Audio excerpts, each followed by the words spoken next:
Good morning. Today I'm going to start my 2017 article on action criticism and theory for music education called Thoughts on the Law, Gatekeepers, and Rerooting. This is actually an essay, a creative review, maybe, something like that, creative response to something out of this book here, which was published a year before that. Well, so I started writing probably right away, my thoughts on it, as soon as I read it the first time. This is Randall Alsop's book, Remixing the Classroom Toward an Open Philosophy of Music Education, which is a beautiful and important book.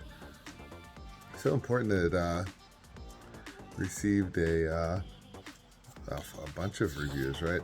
Lots and lots of reviews, including mine. If you see when I read, I mark up books a lot, just my thoughts, lots of writing and marginal notes. It's just the nature of these things, like to the end as well, right? All the way through. Oh, not the footnotes. Well, maybe some of them, look at that. Well, let's see. Okay, a couple of footnotes got some marking as well, because I also read footnotes. Some people put very interesting things in their footnotes, right? Things that they don't think will get through maybe review, but are still important. They just footnote them. So don't skip the footnotes. So yeah, here's my article. Well, I'll print it out. So it's online. So this is one of the things I love about publishing an action criticism theory for music education, as well as praxis for what is that called? Topics for music education praxis is the other one. Those are the two journals of the Mayday group, which has a goal of keeping everything free, right? So not only do scholars not pay to publish, but the articles are all remain free. So now that I'm not in a university, I would have to pay to get a new copy of some of my articles in other places, but not these ones, right?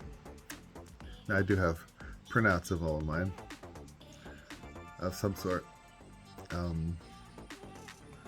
Some of the older ones I even have like the books. I don't know, are there any that still, does JRME still release books? Maybe. I'll have to rejoin NAFME, PMEA, right, to find out. Kind of let that slide, because I get a lot of my practitioner stuff from Topics and other information from ACT, right? Those two journals that I publish in a lot. Still known for having one of the most rigorous review policies, right? It's tough to get published. And the reviewers are going to push you to think very deep about your work, right? Okay, so let's start reading it. So this is, you'll see soon, it's inspired by one thing in Alsop's philosophy that I think I might be able to take a different way, or maybe a deeper way. Maybe deeper. That's how I'm thinking about it, right? Of course, when you have a philosophy, you have a lot of ideas, right? Some of them you delve more deeply into than others. And in this idea, I'm jumping into a story he shares and called "Before the Law," right, by Franz Kafka. Okay, let's start with the abstract. This essay extends an open philosophy with a philosophy of music education on soil. An open philosophy emerges from analysis of Kafka's parable Before the Law. I explore what the law might be, what it could mean for how people relate to the law, and how critiquing the law allows music teachers and learners to challenge the institutionalization of musical values. Extended with a metaphor of soil, music educators recognize the law is unsustainable and deserving skepticism. Institutions require continual skepticism. Through skepticism, ways of being and musicking together emerge. Okay, and we're going to start with this opening. This is a reflection, right?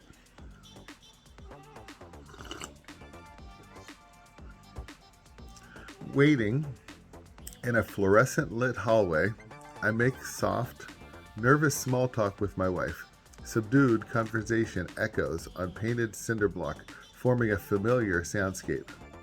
This is the soundscape of institutionalized space, a space for human reason, for the law. The soundscape would be different in Central Park. In Central Park, the low roar of cars might underlie the song of sparrows, blue jays, and maybe even animals from the zoo.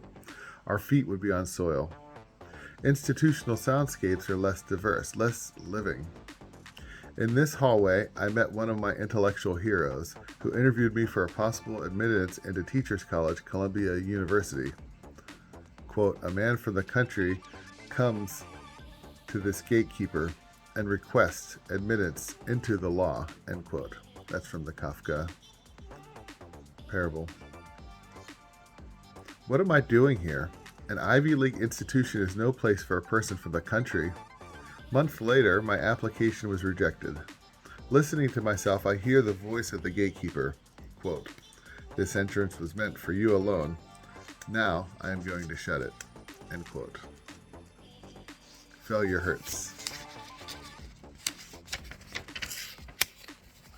Every time.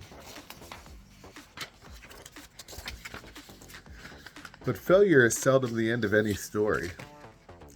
I didn't waste my life waiting outside the gate like Kafka's man. I sidestepped. I looked for virtue below my feet. I have reached much I did not expect in a direction unexpected. I am growing downward, smaller, one among the grasses. And that's a poem by Barry. Philosophies are elevated in place. Philosophies are cultivated in place. Some places are elite and others are common. Since this rejection, I have unearthed possibilities in an unexpected direction. I find my feet rerooted on living soil. Living soil emerges in the equilibrium of death and life. Using soil as metaphor, failures are composted and become next year's carrots. But only if we live a rooted life. Institutionalized persons toss old foods in bins and forget it as waste goes nowhere, when in actuality always goes somewhere. Becoming a kind of refuse-nick, I refuse to label failure. And a man from the country seems awfully reductive. I'm someone who grew up in a rural town, not unlike a soil community. As Rachel Carson calls it, quote, a web of interwoven lives, each in some way related to the others, end quote. With my family, we return to soil. A man is an alienated individual. His commons have been enclosed. Though I was educated to leave home, my roots were strong. In the end, I benefited by this gate closing. It meant opening myself to rerooting. In this essay, beginning with Alsop's analysis of Kafka's short parable Before the Law, I extend the story with a philosophy of music education on soil. I explore what the law might be, what it could mean for how people relate to the law, and how the law metaphor allows music educators to challenge institutionalization, particularly when extended with a metaphor of soil, recognizing the law as inherently unsustainable and unjust, deserving continued skepticism. The law is a place of generalizables, no place answers. I recommend cultivating a place-conscious rerooting pedagogy.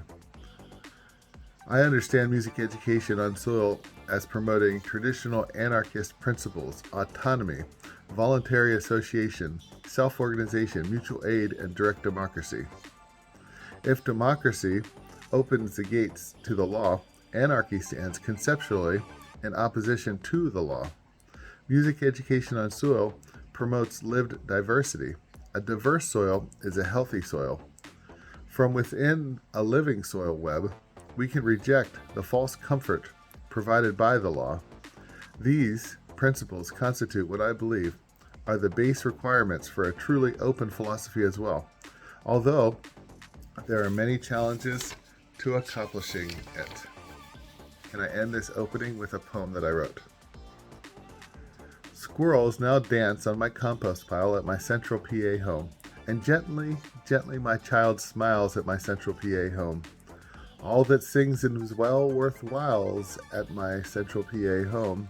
I pray I'll stay for a while at my central PA home. And there's my son when he was still a toddler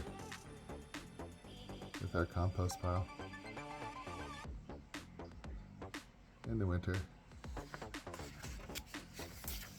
Hopefully you enjoyed that introduction. Next time we'll start with the law on page 55. Again, I'll be linking my article down below in the dingle dongle, whatever it's called, doobly-gook, thingamajiggy, what's it's not, who's it's what's it. Have a great day.